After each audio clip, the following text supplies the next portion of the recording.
भगत जो है ना डांस करे था, इनका ब्याह था, ये नाचे थे। अब पुण्यात्मा मन इस दास के टीचर है, धमकानी भी पढ़ते हो, खुरकानी भी पढ़ते हो। उसमें ब्याह शादियां देखी हमने ना, तो कोई डांस करने का मतलब भी नहीं, कोई अभद्र ढंग से कोई बोल भी नहीं सकता था गाँव में। और ईब बाप भी नाचे, माँ भी नाचे और बेटी भी नाचे, सरेआम जुलूस काट दिया। अन्यों कहीं मॉडर्न हो गया, टट्टू हो गया थारा, सारा नाश कर दिया अपनी इज्जत का। सरेआम नाचे बेटियां भी, वो तो वैसे ही नाचा करती कहीं बंद कमरों में, और आज सरेआम लड़कियां नाच रही हैं, फिर उसको बड़ी खुशी मना रही है, क्योंकि इतना सतर गिर गया, ज्ञानहीन हो गए हम। तो हमने इस ये बकवाद, इस ज्ञान से छूटेंगी। आपका मन ही नहीं माने किसी प्रकार का भी कोई जश्न मनाने की। कि भाई असली जो परमात्मा पूर्ण ब्रह्म है वो एक है, और इस बात ने सब मानना है कि ईश्वर एक है। फिर ये 6 ईश्वर कितना आ गए, यह समझ में नहीं आती। 5 तो ये न्यारे हैं, ब्रह्मा विष्णु महेश नर और माता आदि माया निरंजन, ये 5 तो सही। फिर क्या भगवान एक, उस एक तक तक बुद्धि भी ना जाती, ना वेद शास्त्र प्रमाण दे रहे।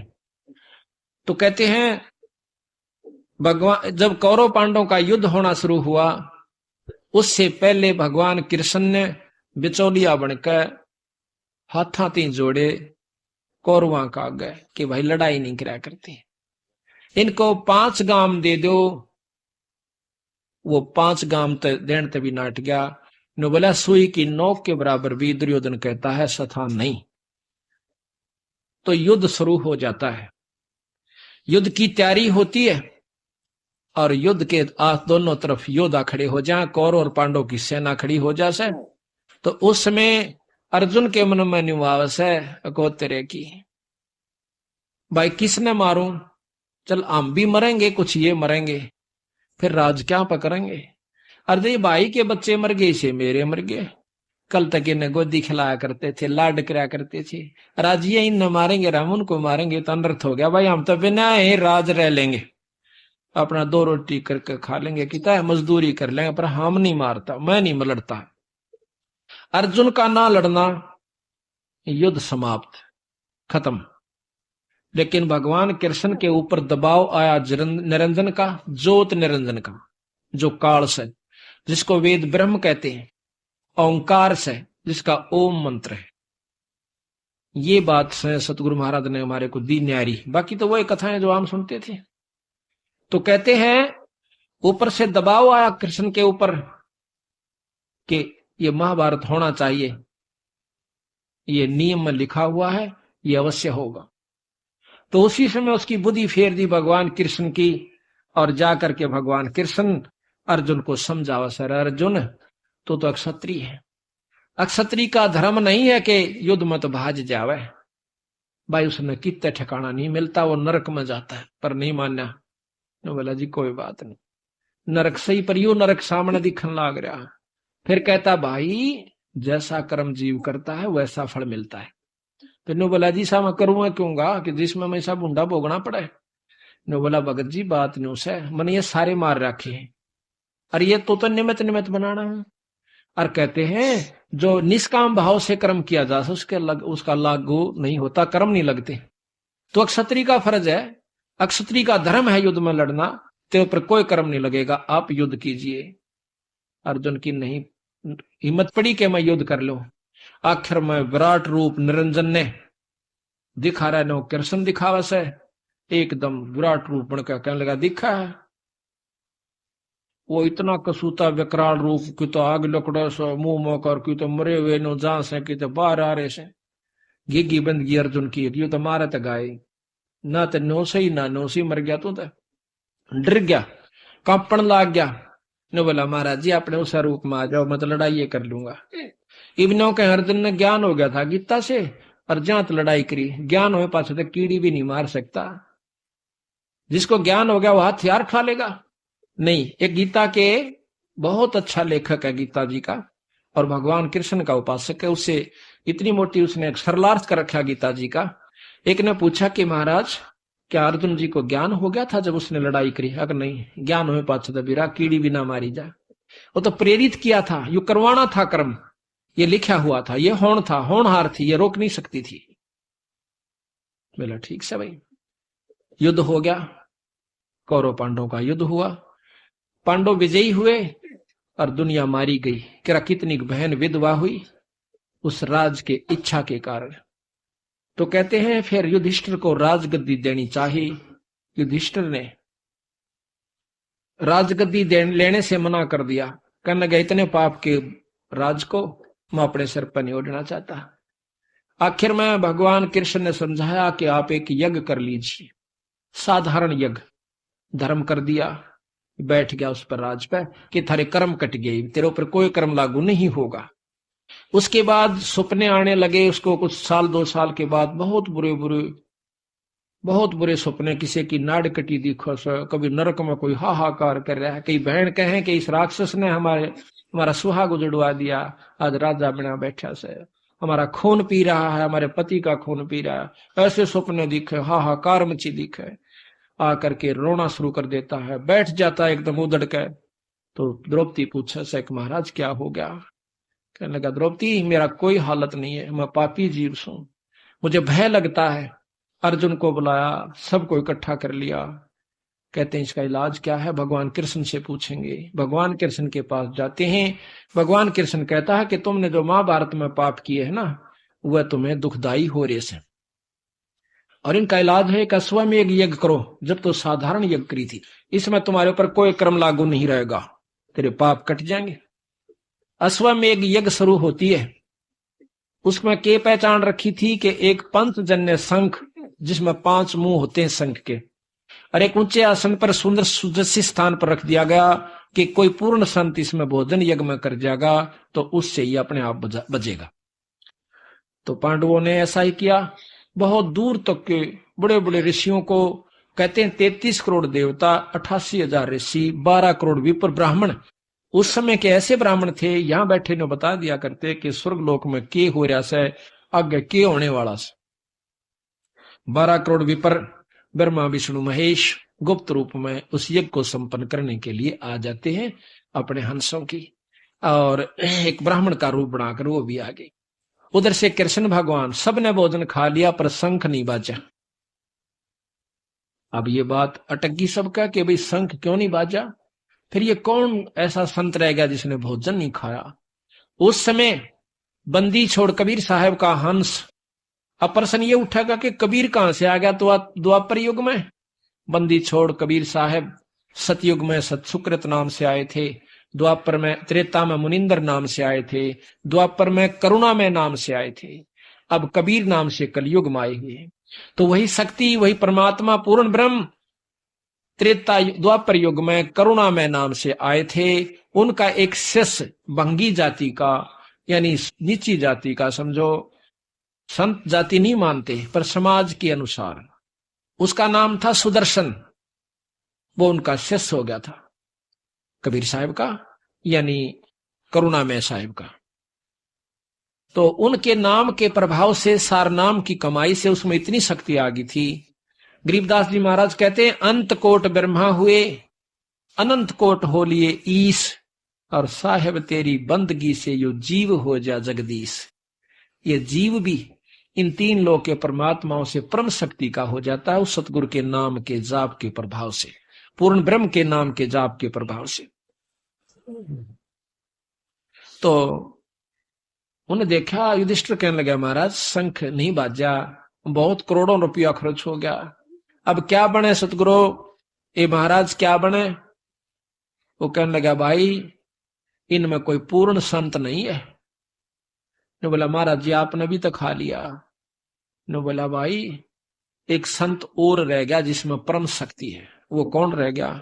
कि एक सुदर्शन नाम का सुपच है, यानी जैसे आज हरिजन कहते हैं, नो छोटी जाति वालों को सुपच कहते हैं थे उस समय।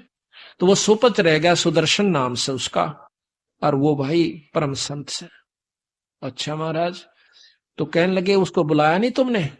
कहने लगे जी भीम को भेजा था, भीम बुला लिया कि भाई तू गया था? गया था जी। सत साहिब जी, आइए अब देखते हैं संत रामपाल जी महाराज जी के ज्ञान को उनके द्वारा लिखी गई पुस्तक मुक्ति बोध के पेज नंबर 26 से। भैंस का सींग भगवान बना, एक पाली यानी भैंसों को चराने वाला अपनी भैंसों को घास चराता चराता मंदिर के आसपास चला गया। मंदिर में पंडित कथा कर रहा था। भगवान के मिलने के पश्चात होने वाले सुख बता रहा था कि जिसको भगवान मिल गया तो सब कार्य सुगम हो जाते हैं। परमात्मा भक्त के सब कार्य कर देता है। भगवान भक्त को दुखी नहीं होने देता, इसलिए भगवान की खोज करनी चाहिए। पाली भैंसों ने तंग कर रखा था। एक किसी और जाकर दूसरी की फसल में घुसकर नुकसान कर देती। दूसरी भैंस किसी और खेत के मालिक आकर पाली को पीटते थे, कहते थे कि हमारी फसल को हानि करा दी। अपनी भैंसों को संभाल कर रखा कर पाली ने जब पंडित जी से सुना कि भगवान मिलने के पश्चात सब कार्य आप करता है, भक्त मौज करता है, तो पंडित जी के निकट जाकर चरण पकड़कर कहा कि मुझे भगवान दे दो, मैं भैंसों ने बहुत दुखी कर रखा हूँ। पंडित जी ने पीछा छुड़ाने के उद्देश्य से कहा कि कल आना। पाली गया तो पंडित जी ने पहले ही भैंस का टूटा हुआ सींग जो कूड़े में पड़ा था उठाकर उसके ऊपर लाल कपड़ा लपेटकर लाल धागे यानी नाले मोली से बांधकर कहा कि ले, यह भगवान है, इसकी पूजा करना, इसको पहले भोजन खिलाकर बाद में स्वयं खाना।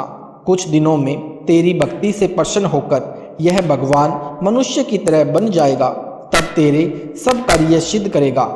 यह तेरी सच्ची श्रद्धा पर निर्भर है कि तू कितनी आस्था से सच्ची लगन से क्रिया करता है।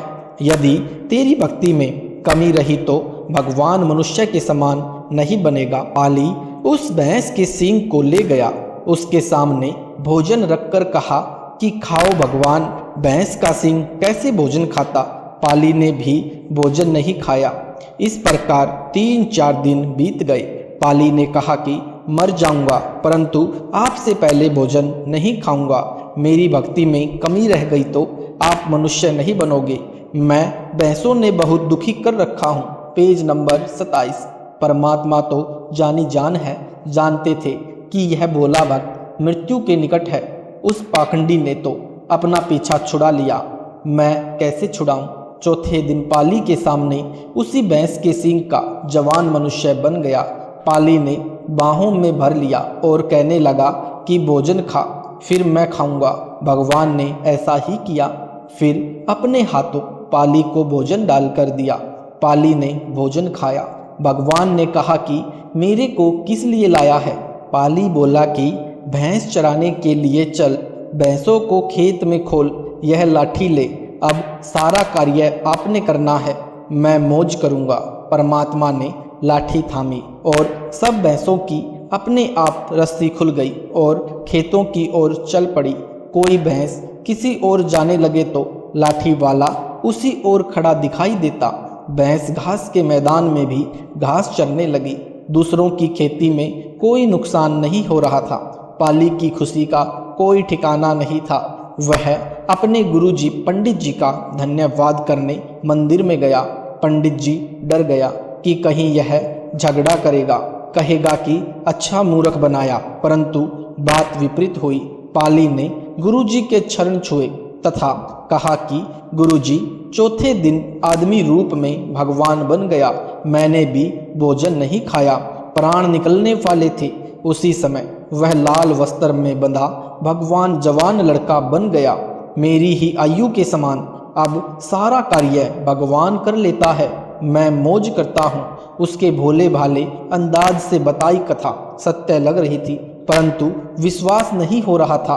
पंडित जी ने कहा कि मुझे दिखा सकते हो, कहाँ है वह युवा भगवान? पाली बोला कि चलो मेरे साथ। पंडित जी पाली के साथ भैंसों के पास गया, पूछा कि कहाँ है भगवान? पाली बोला कि क्या दिखाई नहीं देता? देखो, वह खड़ा लाठी ठोडी के नीचे लगाए।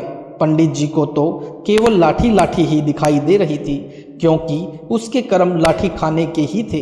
पाली से कहा कि मुझे लाठी लाठी ही दिखाई दे रही है, कभी इधर जा रही है, कभी उधर जा रही है। तब पाली ने कहा कि भगवान इधर आओ। भगवान निकट आकर बोला, क्या आज्ञा है। पंडित जी को आवाज तो सुनी, लाठी भी दिखी, परंतु भगवान नहीं दिखे। पाली बोला, आप मेरे गुरु जी को दिखाई नहीं दे रहे हो, इन्हें भी दर्शन दो। भगवान ने कहा, ये पाखंडी है, यह केवल कथा कथा सुनाता है, स्वयं को विश्वास नहीं, इनको दर्शन कैसे दे सकता हूँ। पंडित जी यह वाणी सुनकर लाठी के साथ पृथ्वी पर गिरकर क्षमा याचना करने लगा। भगवान ने कहा, यह भोला बालक मर जाता तो तेरा क्या हाल होता, मैंने इसकी रक्षा की है। पाली के विशेष आग्रह से पंडित जी को भी विष्णु रूप में दर्शन दिए, क्योंकि वह श्री विष्णु जी का भक्त था। फिर अंतर्ध्यान हो गया। प्रिय पाठकों से निवेदन है कि इस कथा का भावार्थ यह न समझना कि पाली की तरह हठ योग करने से परमात्मा मिल जाता है। यदि कुछ देर दर्शन भी दे गए और कुछ जटिल कार्य भी कर दिए, इससे जन्म मरण का दीर्घ रोग तो समाप्त नहीं हुआ, वह तो पूर्ण गुरु से दीक्षा लेकर मर्यादा में रहकर आजीवन साधना करने से ही समाप्त होगा। पाली तथा पंडित पिछले जन्म में परमात्मा के परम भक्त थे, परंतु अपनी गलती से मुक्त नहीं हो पाए थे। उनको अब की बार पार करना था, उस कारण से यह सब कारण बनाए थे। पूर्व जन्म की भक्ति के प्रभाव से मानव परमात्मा की प्राप्ति के लिए प्रयत्न करता है। Page number 28।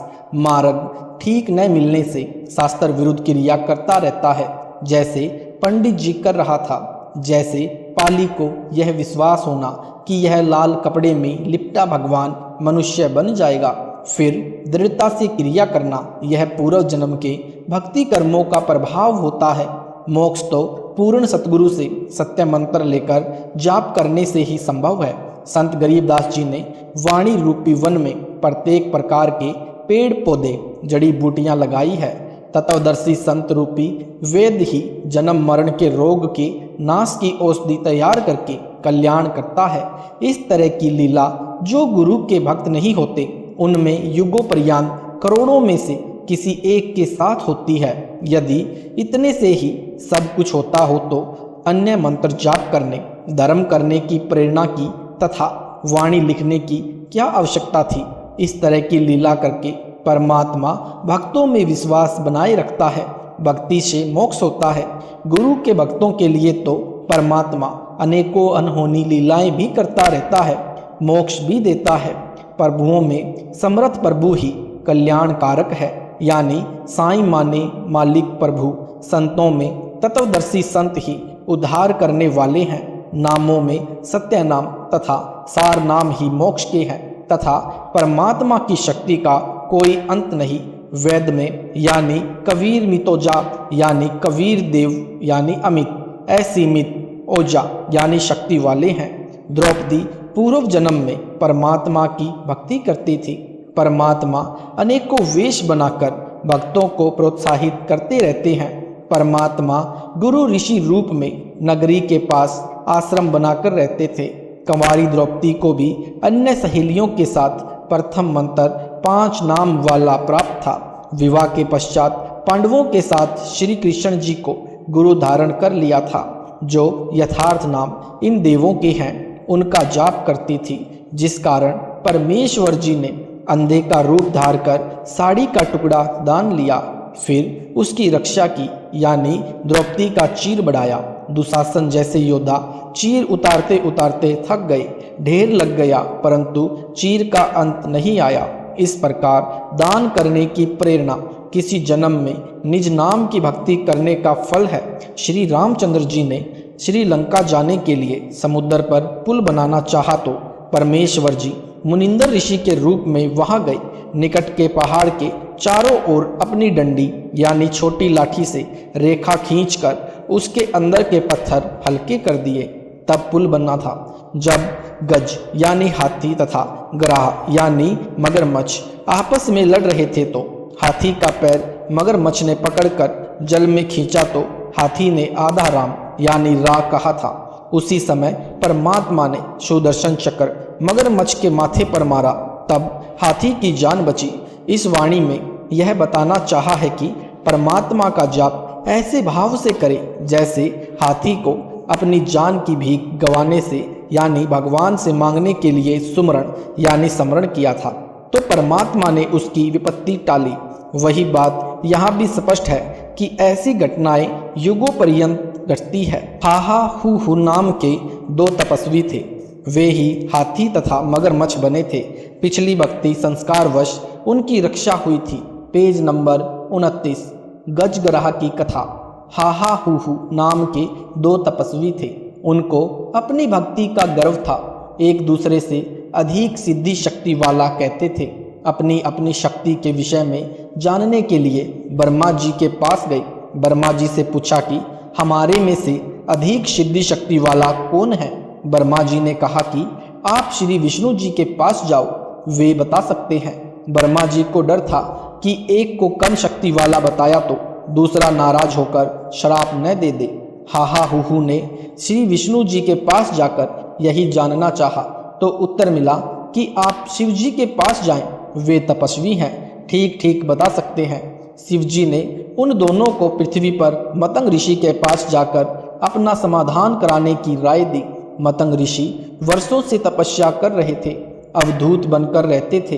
अवधूत उसे कहते हैं जिसने शरीर के ऊपर एक कटी वस्त्र यानी लंगोट के अतिरिक्त कुछ न पहन रखा हो। मतंग ऋषि शरीर से बहुत मोटे यानी डिलडोल थे। जब हाहा हु मतंग ऋषि के आश्रम के निकट गए तो उनके मोटे शरीर को देखकर हाहा ने विचार किया कि ऋषि तो हाथी जैसा है। हु ने विचार किया कि ऋषि तो मगरमच्छ जैसा है। मतंग ऋषि के निकट जाकर प्रणाम करके अपना उद्देश्य बताया कि कृपया आप बताएं कि हम दोनों में से किसकी आध्यात्मिक शक्ति अधिक है। ऋषि जी ने कहा कि आपके मन में जो विचार आया है आप उसी की योनि धारण करें और अपना फैसला स्वयं लें। उसी समय उन दोनों का शरीर छूट गया यानी मृत्यु हो गई। हाहा को हाथी का जन्म मिला तथा हु को मगरमच्छ का जन्म मिला। जब दोनों जवान हो गए तो एक दिन हाथी दरिया पर यानी पानी पीने गया तो उसका पैर मगरमच्छ ने पकड़ लिया। सारा दिन खींचातान बनी रही।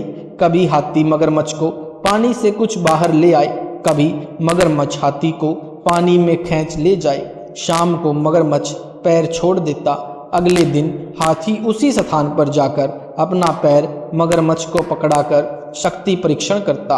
पुराणों में लिखा है कि यह गजगराह का युद्ध 10,000 वर्ष तक चलता रहा। आसपास के वन में हाथी का आहार समाप्त हो गया। साथ ही हाथी दूर से आहार लाकर खिलाते थे। कुछ दिन बाद वे हाथी भी साथ छोड़ गए। हाथी बलहीन हो गया। एक दिन मगरमच्छ ने हाथी को जल में गहरा खींच लिया। हाथी की सूंड का केवल नाक पानी से बाहर बचा था। हाथी को अपनी मौत दिखाई दी तो मृत्यु भय से परमात्मा को पुकारा। केवल इतना समय बचा था कि हाथी की आत्मा ने र यानी आधा राम ही कहा। केवल र ही बोला था, यानी उसी क्षण परमात्मा ने सुदर्शन चक्र मगरमच्छ के सिर में मारा। मगरमच्छ का मूल खुल गया। हाथी बाहर पटरी पर खड़ा हो गया। परमात्मा प्रकट हुए। हाथी से कहा कि तुम स्वर्ग चलो, तुमने मुझे सच्चे मन से याद किया है, मेरा नाम बड़ी तड़प से लिया है। मगरमच्छ ने कहा कि हे प्रभु, जिस तड़प से इसने आपका नाम जपा है मैंने उसको उसी तड़प से सुना है, परंतु हार जीत का मामला था इसलिए मैं छोड़ नहीं पा रहा था। आप तो अंतर्यामी है, मन की बात भी जानते हो, मेरा भी कल्याण करो। Page number 30। प्रभु ने दोनों को स्वर्ग भेजा, फिर से जन्म हुआ, फिर अपनी साधना शुरू की। जानने योग्य यानी निष्कर्ष। नंबर 1, यदि परमात्मा का उस कसक यानी तड़प के साथ नाम जपा जाए तो विशेष तथा शीघ्र लाभ होता है। जैसे हाथी ने मौत के भय से नाम उचारा था, केवल रह ही बोल पाया था, फिर डूब जाना था। इसको संतों ने ररंकार धुन यानी लगन कहा है। कई संत जन दीक्षा मंत्रों में ररंकार नाम जाप करने को देते हैं, वह उचित नहीं है। नंबर 2, जैसे कहीं संत सत्संग करता है तो उसे विशेष तड़प के साथ परमात्मा की महिमा सुननी चाहिए, उसका श्रोताओं पर गहरा प्रभाव पड़ता है। श्रोताओं को भी उसी तरफ यानी निरंकार वाली लगन से सत्संग सुनना चाहिए। उससे वक्ता तथा श्रोता दोनों को ज्ञान यज्ञ का समान लाभ मिलता है। नंबर 3, घोर तप करने वाले मोक्ष प्राप्त नहीं कर सकते, क्योंकि तप करना शास्त्र विरुद्ध है। गीता अध्याय 17 श्लोक 1 से 6 में कहा है कि जो साधक शास्त्र विधि को त्याग कर मन माने घोर तप को तपते हैं वे राक्षस स्वभाव के हैं। उपरोक्त कथा से भी तपस्वियों का चरित्र स्पष्ट है कि हाहा हुहू के मन में क्या बकवास आई। अपनी आध्यात्म शक्ति की जांच कराने चले मतंग ऋषि के डिल डोल यानी अत्यंत मोटे शरीर को देखकर दोष निकालने लगे। भगवान की रचना का मजाक करना परमात्मा का मजाक है।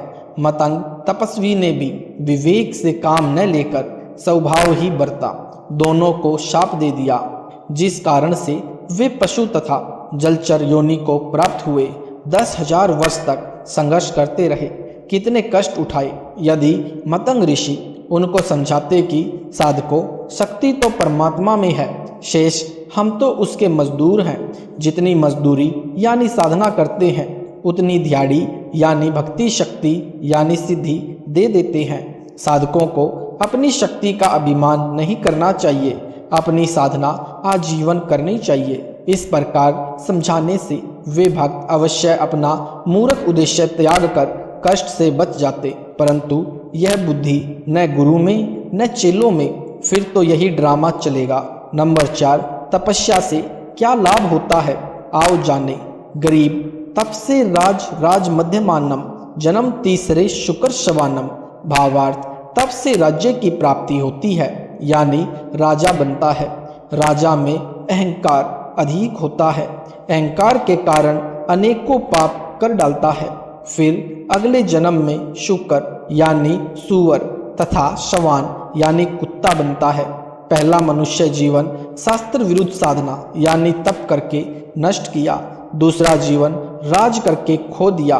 शास्त्रों में प्रमाण है, तपेश्वरी सो राजेश्वरी, राजेश्वरी सो नरकेश्वरी। भावार्थ, जितना अधिक समय तक तप करेगा वह यानी तपेश्वर यानी तपस्वियों में श्रेष्ठ माना जाता है, उतना ही अधिक समय तक राज्य करेगा यानी राजेश्वरी का अर्थ है राजाओं में श्रेष्ठ है यानी लंबे समय तक तथा विशाल साम्राज्य पर राज्य करेगा। जो जितने अधिक समय तक तथा विशाल क्षेत्र पर राज्य करेगा वह उतने अधिक पाप का भागी होगा। पेज नंबर 31, जिससे नरक का समय भी अधिक होगा, उसको नरकेश्वरी कहा है कि वह नरक को अन्य से अधिक समय तक भोगेगा। फिर कभी मानव जन्म मिलेगा, कोई परम संत यानी तत्वदर्शी संत मिले या न मिले। यदि तत्वदर्शी संत नहीं मिला तो फिर वही प्रक्रिया तप करो, राज करके नरक में गिरो। गरीब यह हरहट का कुआ लोई, यो गल बंध्या है सब कोई। कीड़ी कुंजर यानी चीटी हाथी और अवतारा, अरहट डोर बंधे कई बारा। भावार्थ, पुराने समय में सिंचाई के लिए एक कुआं खोदा जाता था, उससे पानी निकालने के लिए एक पहिए जैसा बड़ा चक्र लोहे का बनाया जाता था, जो लकड़ी के सहारे कुएं के ऊपर मध्य में रखा जाता था। उसके ऊपर लंबी चैन की तरह बाल्टियां लगाई जाती थी। कुएं से कुछ दूरी पर कोल्लू जैसा यंत्र लगाकर बैलों के द्वारा चलाया जाता था। बाल्टियां जो चैन यानी पटे पर लगी होती थी वे बैल द्वारा घुमाने से खाली नीचे कुएं में चली जाती थी, पानी से भरकर ऊपर आती थी, ऊपर एक नाले में खाली होकर फिर नीचे कुएं में भरने के लिए जाती थी।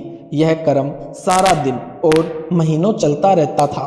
इसका उदाहरण देकर संत गरीबदास जी ने समझाया है कि जब तक तत्वदर्शी संत यानी सतगुरु सच्चा गुरु नहीं मिलता तब तक जीव स्वर्ग नरक पृथ्वी पर ऐसे चक्कर काटता रहता है, जैसे रहट की बाल्टियां नीचे कुएं से जल भरकर लाती है, ऊपर नाले में खाली होकर पुण्य कुएं में चली जाती है। उसी प्रकार जीव पृथ्वी पर पाप पुण्य से भरकर ऊपर स्वर्ग नरक में अपने कर्म सुख दुख भोग कर खाली होकर पृथ्वी पर जन्मता मरता रहता है। इसी प्रकार यानी इस जन्म मरण के अरहट यानी रहट वाले चक्र में चींटी यानी कीड़ी, कुंजर यानी हाथी और अवतारगण यानी श्री राम, श्री कृष्ण तथा श्री विष्णु, श्री ब्रह्मा तथा श्री शिव जी आदि आदि भी चक्कर काट रहे हैं। इसी के गल बंधे यानी कर्मों के रस्से से बंधकर इस चक्र में गिरे हैं। जो सिद्ध करना था वह यह है कि पाली यानी चरवाहा तो मनुष्य था, उसको परमात्मा मिलना और सुख देना पूर्व जन्म के संस्कार से ही था तथा सच्ची लगन का परिणाम भी, परंतु मोक्ष नहीं। इस गजगराह कथा में दोनों ही पशु थे, फिर भी भगवान ने अनहोनी कर दी, परंतु पूर्व जन्म का संस्कार ही प्राप्त हुआ। संत गरीबदास जी ने समझाना चाहा है कि जो गुरु बनकर जनता को भ्रमित करते हैं वे पूर्व जन्म के पुण्यकर्मी प्राणी हैं और वर्तमान में जीवन व्यर्थ कर रहे हैं। उनसे तो सामान्य व्यक्ति जो पूर्व जन्म का पुण्यकर्मी है और वर्तमान में विशेष पाप नहीं कर रहा है, तो यदि उस पर कोई आपत्ति आती है तो परमात्मा उसके बचे हुए पुण्यों के आधार से चमत्कार कर देता है। परंतु नकली गुरु पद पर विराजमान व्यक्ति अपने पुण्यों तथा भक्ति चमत्कार कर देता है, परंतु नकली गुरु पद पर विराजमान व्यक्ति अपने पुण्यों को तथा भक्ति शक्ति को दुआ यानी आशीर्वाद तथा बद्दुआ यानी श्राप देकर नष्ट कर देता है। इस कारण से पंडित गए नरक में भक्ति से खाली हाथ, भाग्य से मिले जीव को परम संत का साथ, बिन सतगुरु पावे नहीं खालक खोज विचार, 84 गज जात है चीनत नाही सार। भावार्थ नकली गुरु यानी ब्राह्मण नरक में जाते हैं। भक्ति कर्म शास्त्र के विरुद्ध होने से भक्ति की शक्ति प्राप्त न करके खाली हाथ चले गए। शुभ कर्मों के सहयोग बिना परम संत यानी तत्वदर्शी संत नहीं मिलता और सतगुरु के बिना खालिक यानी परमात्मा का विचार यानी यथार्थ ज्ञान नहीं मिलता। Page number 32। जिस कारण से संसार के व्यक्ति 84 लाख प्रकार के प्राणियों के शरीरों को प्राप्त करते हैं, क्योंकि वे सार नाम मूल ज्ञान यानी तत्व ज्ञान को नहीं पहचानते। वाणी नंबर 26 का भावार्थ है कि परमात्मा में पूर्ण विश्वास करके क्रिया करने से लाभ होता है, औपचारिकता से नहीं। इसी प्रकार द्रौपदी पूर्व जन्म में परमात्मा की परम भक्त थी, फिर वर्तमान जन्म में एक अंधे साधु को साड़ी फाड़ कर लंगोट यानी कोपिन के लिए कपड़ा दिया था, यानी अंधे साधु के वेश में स्वयं कबीर परमेश्वर ही लीला कर रहे थे। जिस कारण से जिस समय दुशासन ने द्रौपदी को सभा में नंगा करने की कोशिश की तो द्रौपदी ने देखा कि न तो मेरे पांचों पति यानी पांचों पांडव जो भीम जैसे महाबली थे सहायता कर रहे हैं, न भीष्म पितामह, द्रोणाचार्य तथा दानी कर्ण ही सहायता कर रहे हैं। सब के सब किसी न किसी बंधन के कारण विवश हैं। तब निर्बंध परमात्मा को अपनी रक्षा हृदय से हाथी की तरह तड़फ कर पुकार की। उसी समय परमेश्वर जी ने द्रौपदी का चीर अनंत कर दिया। दुशासन जैसा योद्धा जिसने 10,000 हाथियों की शक्ति थी थक कर चूर हो गया, चीर का ढेर लग गया, परंतु द्रौपदी निवस्त्र नहीं हुई। परमात्मा ने द्रौपदी की लाज रखी। पांडवों के गुरु श्री कृष्ण जी थे, जिस कारण से उनका नाम चीर बढ़ाने की लीला में जुड़ा है। इसलिए वाणी में कहा है कि निज नाम की महिमा सुनो जो किसी जन्म में प्राप्त हुआ था। जब परमेश्वर सतगुरु रूप में उस द्रौपदी वाली आत्मा को मिले थे, उनको वास्तविक मंत्र जाप करने को दिया था। उसकी भक्ति की शक्ति शेष थी, उस कारण द्रौपदी की इज्जत रही थी। कबीर कमाई आपने कभू न निष्फल जाए, 7 समुद्र आड़े पड़ो मिले अगाऊ आए। भावार्थ कबीर परमेश्वर जी ने कहा है कि अपनी भक्ति की मजदूरी यानी कमाई कभी व्यर्थ नहीं जाती, चाहे कितनी बाधाएं आ जाएं, वह अवश्य मिलती है। इसी के आधार से द्रौपदी का चीर बढ़ा, महिमा हुई। इसलिए कहा है कि निज नाम यानी यथार्थ भक्ति मंत्र की महिमा सुन और उस पर अमल करो। एक वेश्या यानी गणिका थी, उसको जीवन में पहली बार सत्संग सुनने का अवसर मिला। उस दिन अपने कर्म से गलानी हो गई और सतगुरु से दीक्षा लेकर सच्ची लगन से भक्ति करके विमान में बैठकर स्वर्ग लोक में गई। सच्चा नाम जिस भी देव का है वह केवट यानी मल्हा का कार्य करता है। जैसे नौका चलाने वाला मल्हा व्यक्तियों को दरिया से पार कर देता है, ऐसे वास्तविक नाम भवसागर से भक्तों को पार कर देता है। वाणी नंबर 30।